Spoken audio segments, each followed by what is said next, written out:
Seruput kopi dulu, Lur. Kita bahas satu fakta yang bikin banyak analis militer geleng-geleng kepala. Amerika Serikat, negara dengan teknologi militer paling canggih di dunia, ternyata sudah kehilangan 24 unit drone tempur MQ-9 Reaper dalam satu konflik. Nilainya hampir 720 juta dolar. Kalau dirupiahkan, ini bukan lagi miliaran, tapi sudah tembus belasan triliun. Dan ini bukan sekadar drone biasa. MQ-9 Reaper itu ibarat malaikat maut dari langit. Dia bukan cuma buat ngintai, tapi juga bawa persenjataan serius. Di bawah sayapnya bisa dipasang rudal Hellfire yang terkenal akurat buat hancurin target kendaraan, bunker, bahkan personel dengan presisi tinggi. Belum lagi bom pintar yang bisa dijatuhkan dari ketinggian tanpa terdeteksi. Artinya, setiap satu drone jatuh, bukan cuma kehilangan alat pengintai, tapi juga kehilangan satu platform serangan yang sangat mematikan. Sekarang pertanyaannya, kok bisa sebanyak itu hilang? Kalau kita lihat lebih dalam, ini bukan sekadar soal kecelakaan atau gangguan teknis. Ini lebih ke perubahan wajah peperangan modern. Dulu, drone seperti MQ-9 Reaper hampir tidak tersentuh.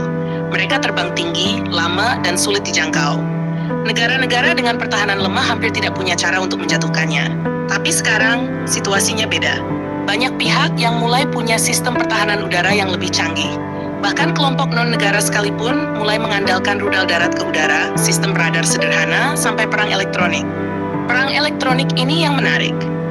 Drone seperti Reaper sangat bergantung pada komunikasi satelit dan data link. Kalau sinyal ini diganggu, diacak, atau bahkan diambil alih, drone bisa jadi buta di udara. Dalam kondisi seperti itu, drone bisa jatuh sendiri atau jadi target empuk. Belum lagi ancaman rudal jarak menengah. Kalau dulu, pesawat harus masuk ke wilayah radar lawan untuk menyerang, sekarang dengan sistem pertahanan modern, justru drone yang berada di ketinggian pun bisa dilacak dan ditembak dari jarak jauh. Ini jadi pelajaran penting. Teknologi mahal tidak selalu berarti kebal.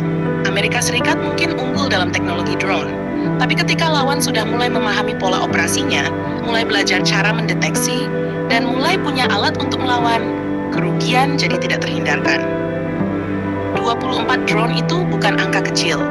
Itu menunjukkan bahwa dominasi udara tanpa awak sekarang mulai ditantang secara serius.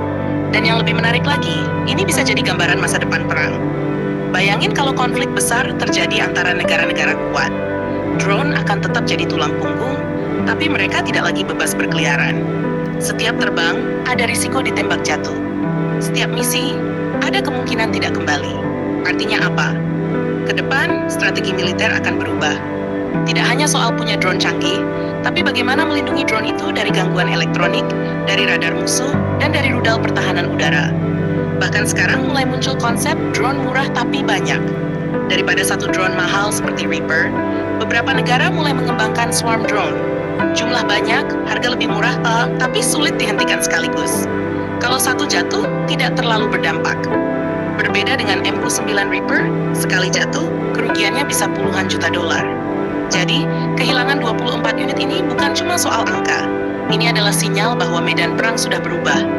Dominasi teknologi tinggi mulai diuji oleh taktik yang lebih adaptif dan sistem pertahanan yang semakin pintar. Dan buat kita di Indonesia, ini juga jadi pelajaran penting. Bahwa investasi di alutsista bukan cuma soal beli yang paling canggih, tapi juga bagaimana menghadapi ancaman nyata di lapangan. Karena pada akhirnya, di perang modern, yang menang bukan cuma yang paling mahal, tapi yang paling siap menghadapi perubahan. Jangan lupa subscribe, like, dan komen di bawah sambil ngopi.